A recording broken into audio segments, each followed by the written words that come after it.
The next thing you can do is to move. Move a little bit more every day.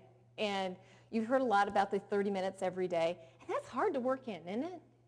It's hard to get that in. And certainly as a mom, and certainly when the girls were young, it was really hard. But you have one of these wonderful little things at your place, these pedometers. These are great. Does anybody use these? All right. It's not just measuring your steps. So you get this to read 10,000 steps at the end of the day. You've done your work for the day. That's equivalent to 30 minutes. But there's some ways of using that that don't involve walking around. So my sister is the queen of the pedometer.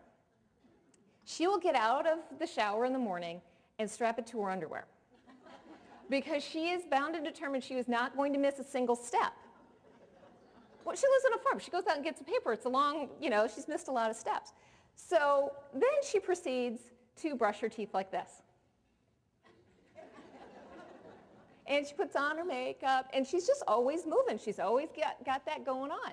Whether she's washing the dishes or folding clothes or collating paper at her office, she kind of dances around while she's on the phone. She works for her congressman in his local office. Nobody comes around. She's just dancing in her office by herself. Now, it's much less embarrassing to do that if there's music on. So let's everybody try it. Everybody stand up. I'll give you a little music. So let's pretend we have that pedometer strapped on. And we're just going to give it a little wiggle. Make that thing go. What do you do when trouble's got you down? Think that trouble, then find your way around. Now, if you want to pick it up a little bit, you can do a little side step while you're doing it. Just keep taking that nudge. All right. Now, let's pretend we're brushing our teeth. You can do that, right? Next right step, oh, take that. All right. Let's pretend we're washing the dishes. Right, move ahead. All right. See, that's very possible. Thank you, everybody.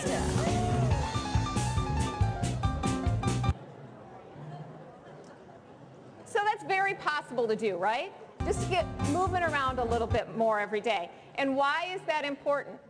It's important because moving around cuts your risk in half. So you can get back all of those chances.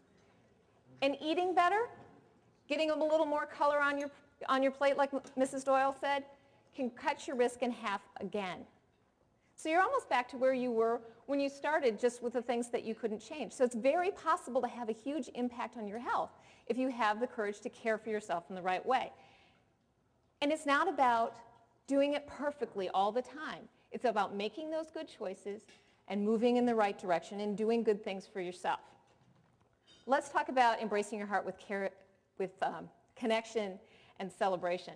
Really what this is about is giving your spirit what it needs. It's that whole stress thing. Women are so stressed. And really how I like to look at it is enjoying the imperfect path. I had a birth plan. It didn't involve a C-section, a heart attack, or open heart surgery. What it did involve was having 2 healthy babies. And we got that. And to lose sight of it, because it didn't exactly happen the way that we planned it, would have been a real loss. So connecting and celebrating with your life is very important. You saw on the video when my husband Clay pushed me in to see our daughters for the first time, he kind of leaned in and kissed me on the head. And what he said there was, look, it's our family. You didn't miss it. And he was right, I hadn't missed it. There it was. I wasn't going to have the opportunity to touch my daughters for the first time or hold them for the first time. I wasn't going to have the opportunity to do any of those firsts with them again, so I needed to make sure that I made the most of every moment. So I say to you, this is it. Don't waste your days.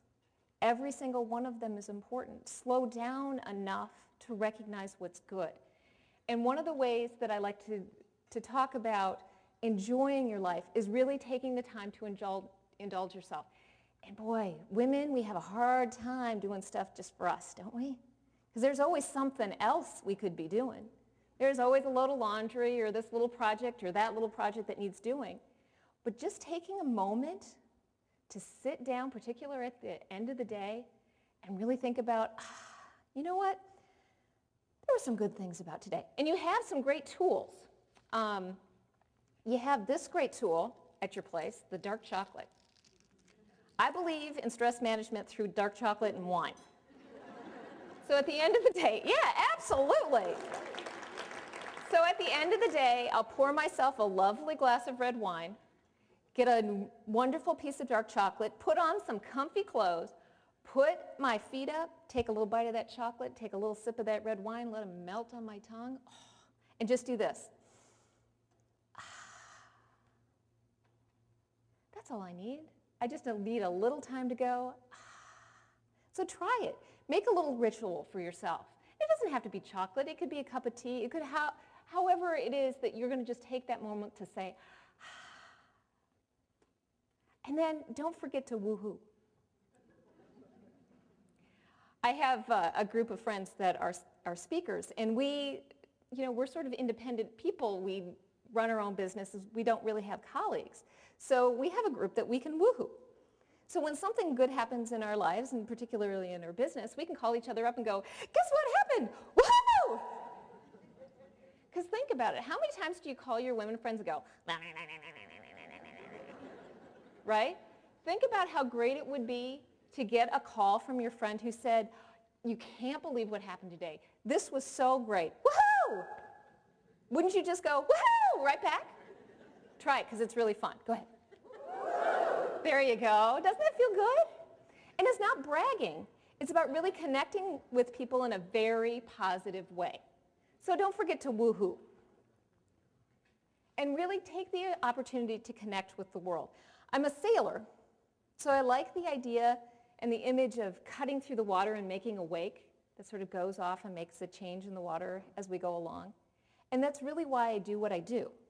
I really envision myself as coming into a place like this and making a wake and hopefully making some changes and giving you some tools to make your own changes. So I'm going to offer you an opportunity to move a little water of your own today. In your gift bags, you have these fun little paper dolls. And you may think to yourself, why do I have a paper doll in my gift bag? These are actually a petition. And I'd like you to get it out and hold it up because we're going to take some pictures, because what I'm going to do next week is go to Washington.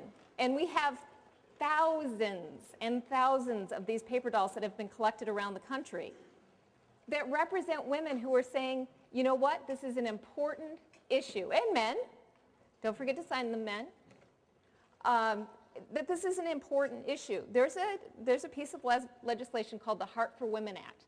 And what it does is make sure that we're paying attention to the awareness and the treatment and the research around women and heart disease.